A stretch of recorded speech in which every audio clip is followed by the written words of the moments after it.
오늘 새벽 우리에게 주신 하나님의 말씀은 창세기 6장입니다. 제 6장.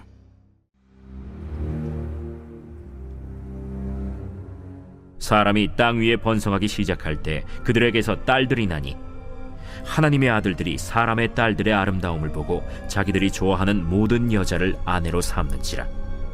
여호와께서 이르시되 나의 영이 영원히 사람과 함께 하지 아니하리니 이는 그들이 육신이 됨이라. 그러나 그들의 날은 120년이 되리라. 당시에 땅에는 네피림이 있었고 그 후에도 하나님의 아들들이 사람의 딸들에게로 들어와 자식을 낳았으니 그들은 용사라 고대의 명성이 있는 사람들이었더라. 여호와께서 사람의 죄악이 세상에 가득함과 그의 마음으로 생각하는 모든 계획이 항상 악할 뿐임을 보시고 땅 위에 사람 지으셨음을 한탄하사 마음에 근심하시고 내가 창조한 사람을 내가 지면에서 쓸어버리되 사람으로부터 가축과 기는 것과 공중의 새까지 그리하리니 이는 내가 그것들을 지었음을 한탄함이니라. 그러나 노아는 여호와께 은혜를 입었더라. 이것이 노아의 족본이라. 노아는 의인이요 당대의 완전한 자라. 그는 하나님과 동행하였으며 세 아들을 낳았으니 셈과 함과 야벳이라. 그때 온 땅이 하나님 앞에 부패하여 포악함이 땅에 가득한지라. 하나님이 보신즉 땅이 부패하였으니 이는 땅에서 모든 혈육 있는 자의 행위가 부패함이었더라. 하나님이 노아에게 이르시되 모든 혈육 있는 자의 포악함이 땅에 가득함으로 그 끝날이 내 앞에 이르렀으니 내가 그들을 땅과 함께 멸하리라. 너는 고페로 나무로 너를 위하여 방주를 만들되 그 안에 칸들을 막고 역청을 그 안팎에 칠하라. 내가 만들 방주는 이러하니 그 길이는 300규빗, 너비는 50규빗, 높이는 30규빗이라. 거기에 창을 내되 위에서부터 한 규빗에 내고 그문은 옆으로 내고 상중하 3층으로 할지니라. 내가 홍수를 땅에 일으켜 무릇 생명의 기운 있는 모든 육체를 천하에서 멸절하리니 땅에 있는 것들이 다 죽으리라. 그러나 노아는 내가 내 언약을 세우리니 너는 네 아들들과 네 아내와 네 며느리들과 함께 그 방주로 들어가고 혈육 있는 모든 생물을 너는 각기 암수 한 쌍씩 방주로 이끌어들여 너와 함께 생명을 보존하게 하되 새가 그 종류대로 가축이 그 종류대로 땅에 기는 모든 것이 그 종류대로 각기 둘씩 네개로 나아오리니 그 생명을 보존하게 하라. 너는 먹을 모든 양식을 네개로 가져다가 저축하라. 이것이 너와 그들의 먹을 것이 되리라. 노아가 그와 같이 하여 하나님이 자기에게 명하신 대로 다 준행하였더라. 오늘 새벽에도 하나님의 은혜와 평강이 함께하기를 축복합니다. 요즘 전 세계적으로 AI 열풍이 불고 있죠. AI를 구동시킬 수 있는 GPU를 만드는 엔비디아 회사가 승승장구하고 있습니다. 그리고 인텔을 앞질러서 반도체의 공룡이 되고 있습니다. 챗 GTP라는 것이 시작되면서 많은 사람들이 챗 GTP라는 프로그램을 써봅니다. 저도 그 대화형 AI를 써보면 몇 개월 전에 비해서 성능이 월등히 좋아졌다라는 것을 좀 피부로 느낄 수 있을 만큼 하나의 질문을 던지면 거의 A4 한 장의 답들을 쭉 자기가 알아서 적어줍니다. 근데 이제 챗 GTP4가 나오면 문장을 던지면 내가 이러이러한 것이 필요한데 라고 하면 그림, 동영상, 글들을 만들어 준다고 하죠. 이미 상용화가 돼서 이미 시작이 되었습니다. 근데 이쯤 되니까 AI를 연구하는 학자들이 또 지도자들이 성명을 발표하고 있습니다. 사람이 가지고 있는 한계를 뛰어넘는 AI가 등장하기 시작했는데 과연 어디까지 발전할 것인가? 자아 판단을 하면 안 되는데 AI가 이제 자아 판단하는 실력까지 올라온 것 같다. 저기서 좀 멈추자. 한계를 맞이하자라는 성명을 발표한 지가 한 두세 달 정도 됩니다. 근데 어제 나오는 뉴스를 보면 이제 AI가 100년 안에 인류를 멸망하게 할 수 있지 않을까라는 예측까지 나오고 있죠. 그래서 한계를 만들자라고 얘기합니다. 이 선을 넘어가면 셧다운을 하든지 거기에 장치, 물리적인 장치뿐만 아니라 소프트웨어적인 장치를 해서 이 수준은 넘지 말도록 하자라고 얘기합니다. 사람이 이제 AI에게 두려움을 느끼기 시작을 했죠.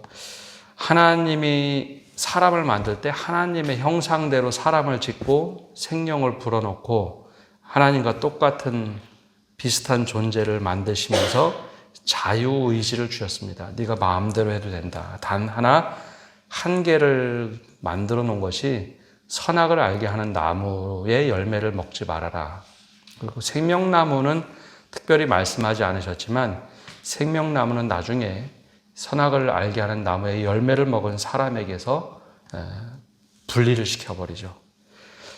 하나님께서 사람이 죄를 지었을 때 우리 사람들은 지금 AI에게서 자유의지를 뺏어버리자. 즉, 그 기계가 능동적으로 행할 수 있는 권한을 뺏어버리자라고 우리는 논의하는데 하나님은 사람이 죄를 지었을 때 자유의지를 뺏어가지는 않으셨습니다. 로봇처럼 이런 존재가 되도록 한 것이 아니라 대신 한계를 지어놨죠. 생명의 한계였습니다. 생명나무를 금지시키면서 대신 노동과 해산의 고통을 훨씬 더 강하게 하셨고 생명의 한계를 불어넣었습니다. 그래서 생명나무는 분리시켜놨죠. 오늘 말씀에는 바로 이제 그런 이야기들이 시작이 됩니다. 사람이 땅에 한참 번성하면서 딸들이 많이 낳았을 때 하늘의 아들들이 땅에 내려왔다라고 하는데 이 하늘의 아들들이라는 해석들은 학자들마다 분분합니다. 근데 이것이 사람이 아니다라고 보는 학자들이 대부분입니다. 천사들이 내려와서 사람의 딸들이 아름다움으로 그 아름다움을 보고 자기가 원하는 대로 결혼을 해서 이제 자녀들이 태어나도록 하죠. 근데 하나님께서 3절에 보면 그 모습을 보는 것, 즉 사람보다 더 초월적인 존재들이 사람과 결혼해서 자녀를 낳았을 때 여기에 한계를 분명하게 긋습니다. 3절에 이렇게 말씀하시죠. 여호와께서 이르시되 나의 영이 영원히 사람과 함께하지 아니하리니 이는 그들이 육신이 됨이라. 그러나 그들의 날은 120년이 되리라 하시니라.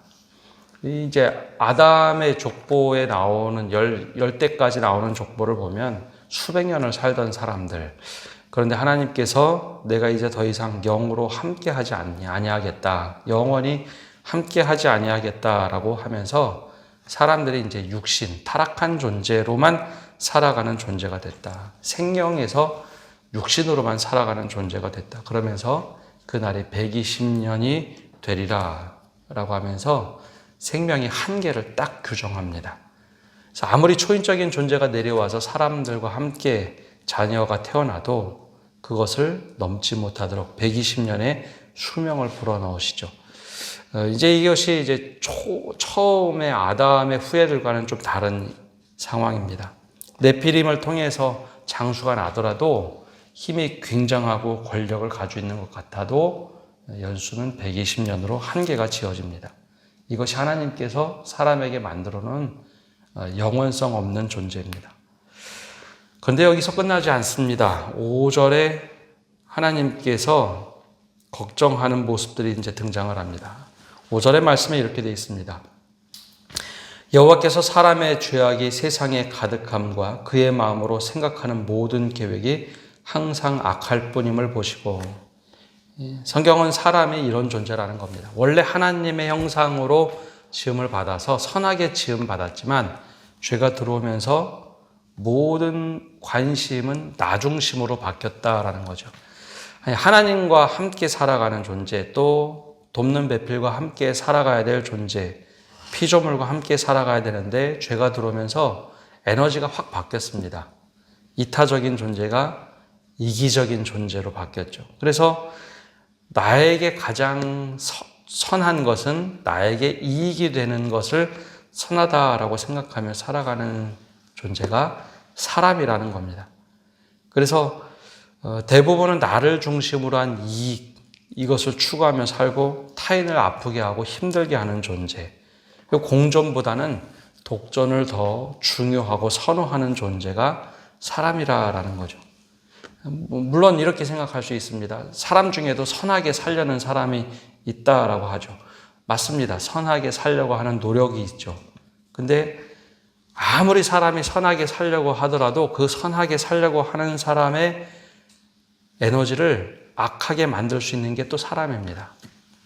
예컨대 이제 현대과학에서 가장 중요한 발견 중에 하나가 에너지인데, 가장 인류가 발견한 에너지 중에 강력한 에너지는 원자를 깨뜨려서 발생하는 에너지입니다. 아인슈타인과 퀴리 부인이 만들었던 그 에너지. 근데 그 에너지를 사람들은 악용해서 핵무기를 만들었습니다. 세상이 발견할 수 있는 최고의 과학이었는데 그걸 악용해서 핵무기를 만들죠. 그래서 오펜하이머라는 영화를 보면 아인슈타인이 굉장히 당혹스러워합니다. 좋은 이론을 얘기하고 퀴리 부인도 좋은 것을 가지고 선하게 한번 써보자고 했는데 핵무기를 만듭니다. 악한 사람들이 뒤섞여 있기 때문에 아무리 선한 일을 해도 악한 것으로 악용할 수 있다는 거죠. 또 우주에 한번 가보자, 달나라에 가보자 해서 우주에 가기 위해서 로켓을 만들고 우주선을 만들었습니다. 그런데 이를 악용하면 탄도미사일을 만들어내는 것이 사람들입니다. 하나님께서 이런 악함을 보시고 한탄을 하기 시작하죠.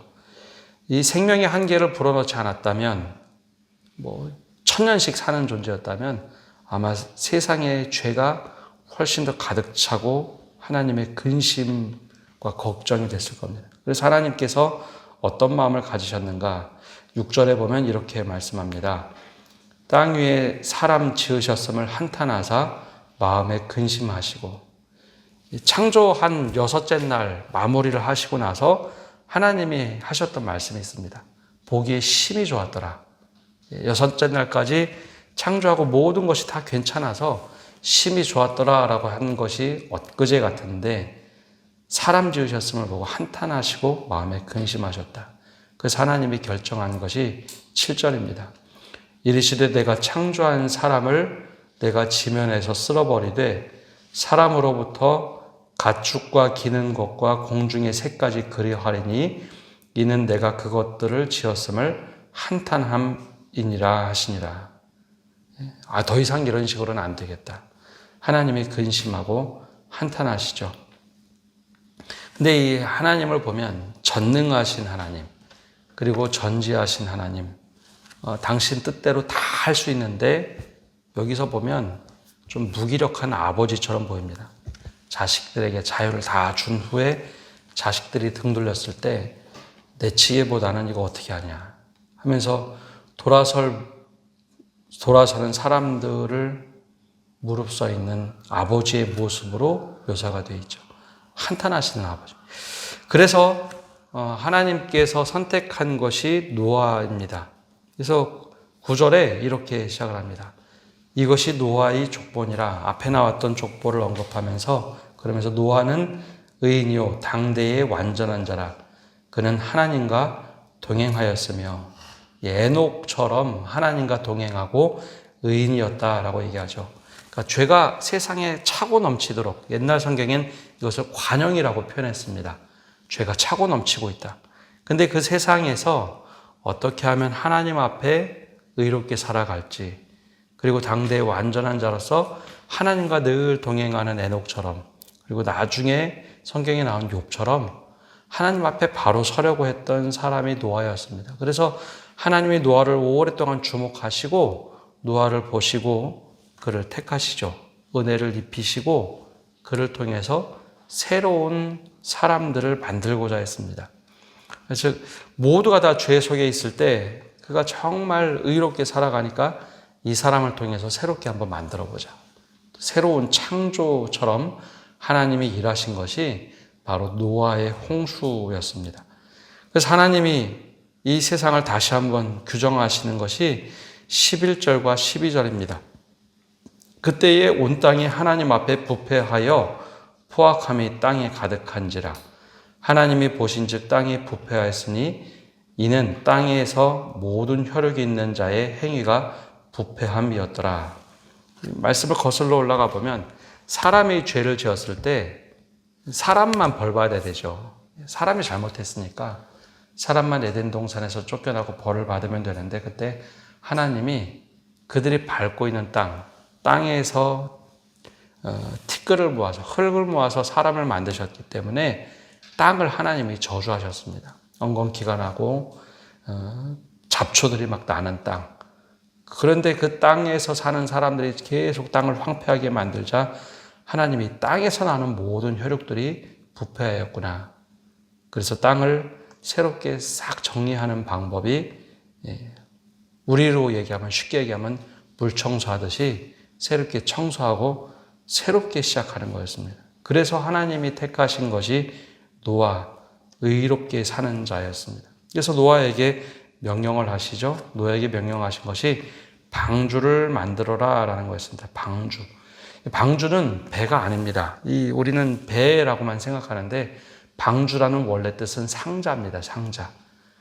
갈대 상자처럼 모세가 그곳에 살아났던 것처럼 방주라는 뜻은 상자입니다. 그래서 방주에는 키가 없습니다. 젓는 도도 없고 그곳에 들어가서 살아내기만 하면 되는 곳입니다. 그래서 이 방주의 크기가 어마어마한 크기로 만들어 놓고 만들라고 말씀하신 후에 그때 하나님께서 노아에게 명령하신 것은 창조 때하고 참 비슷한 표현들을 쓰십니다. 야, 너 이제 고페르 나무를 통해서 방주를 만들어라. 그리고 나서 명령하신 것은 거기에 내가 홍수로 땅의 모든 생명을 뺐을 것이다. 17절에 보면 이렇게 말씀하시죠. 내가 홍수를 땅에 일으켜 무릇 생명의 기운이 있는 모든 육체를 천하에서 멸절하리니 땅에 있는 것들이 다 죽으리라. 그러나 하면서 내가 너하고 약속할 거야. 언약을 하는데 땅에 있는 모든 암수를 가지고 있는 땅에 있는 동물, 하늘에 있는 새, 땅에 기는 모든 것들을 방주 안에 들이도록 해라. 창조 5째 날과 6째 날에 만드셨던 방법대로 모든 암수를 방주 안에 들여놓아라. 그리고 내 가족도 그 안에 타라라고 말씀을 하십니다. 창조했던 방법 그대로 노아에게 명령하시면서 내가 이제 약속할 거야. 그럼 네가 한번 지켜봐라. 그럼 왜 노아를 택하셨는가? 의인이요 당대 하나님과 동행하고 정말 하나님 앞에 신실하게 살았던 사람이었기 때문에 창세기 말씀 계속 우리가 보듯이 하나님이 당신의 형상대로 사람을 만드시고 보시기에 심히 좋았더라 하셨던 것처럼 아담과 하와가 자녀를 낳았을 때 족보에 보면 자기의 형상대로 자기의 모양대로 자녀들을 낳았다. 그러니까 모습 그대로 이어가는 모습이었습니다. 그래서 아담과 하와가 난 자녀 중에 가인이 가장 안타깝게도 그 수혜를 그대로 물려받았는데 동생을 죽이게 되죠. 부모를 따라서 똑같이 탓을 합니다. 하나님께 계속 탓하죠. 당신 때문에 만들어준 돕는 배필이 죄를 짓게 했습니다. 내가 아벨을 지키는 자입니까? 이렇게 계속 탓을 합니다. 그래서 하나님이 모든 것을 다 정리하시고 새롭게, 즉 이 노아가 의인이었기 때문에 이제는 의인으로 살아갈 수 있지 않을까. 또 당대 하나님과 동행했으니 자녀들에게 하나님과 동행하는 법을 알려주지 않을까. 그래서 노아를 택하신 겁니다. 그리고 새롭게 인류를 만드시고자 했죠. 근데 안타깝게도 노아의 홍수 이후에 셈과 함과 야벳 중에 함은 그렇게 하지 못합니다. 그것이 인간이 가지고 있는 죄성일런지도 모르겠습니다. 오늘 말씀을 통해서 우리에게 들려주시는 것은 분명히 사람에게 생명의 한계를 지어놓으셨다는 겁니다. 만약 그렇지 않았으면 또 더욱더 죄가 관영한 세상을 만들지 않았을까 생각이 됩니다. 더 나아가서 하나님이 세상을 다시 바꾸시려 할 때 늘 하나님이 관심 갖고 있는 사람은 바로 의인이요 하나님과 동행하는 사람, 즉 믿음을 가지고 동행하는 사람이라는 것을 우리에게 알려주고 있습니다. 바로 이럴 때 우리가 하나님께서 새롭게 선택한 새 예루살렘이고 새 이스라엘인 그리스도인으로 살아갈 때 하나님과 어떻게 하면 동행할까? 하나님과 어떻게 하면 한시도 떨어져 있지 않고 살아갈까? 그 믿음을 가지고 살아가시는 성도 여러분 되시기를 바랍니다. 기도하겠습니다. 살아계신 주님, 세상의 죄악에 관영할 때 하나님이 단 한 사람을 찾고자 하시는 그 한 사람, 노아 시대에는 노아를 택하시면서 그가 의롭고 완전한 자요 하나님과 동행하는 자라라고 부르시며 그를 택하셨던 것처럼 이 세상의 죄악에 관영해서 하나님의 일을 새롭게 꾸려가고 싶어 하실 때 바로 그 한 사람이 우리가 되게 하여 주옵소서. 하나님과 동행하는 삶에 대해서 더욱더 사모하게 하시고 하나님 앞에서 어떻게 하면 의롭게 살 수 있을까? 그 일을 고민하며 살아가는 사람이 바로 저희가 되게 하여 주옵소서. 그래 하나님께서 단 한 사람을 택하셔야 될 때 바로 우리가 그렇게 선택함을 받아서 그것이 당당하고 기쁜 일이 아니라 주님의 일을 잘 감당할 수 있는 저희가 되도록 은혜 내려 주시옵소서. 오늘 한 날도 모든 것을 주님께 맡겨드리며 예수님의 이름으로 기도합니다. 아멘.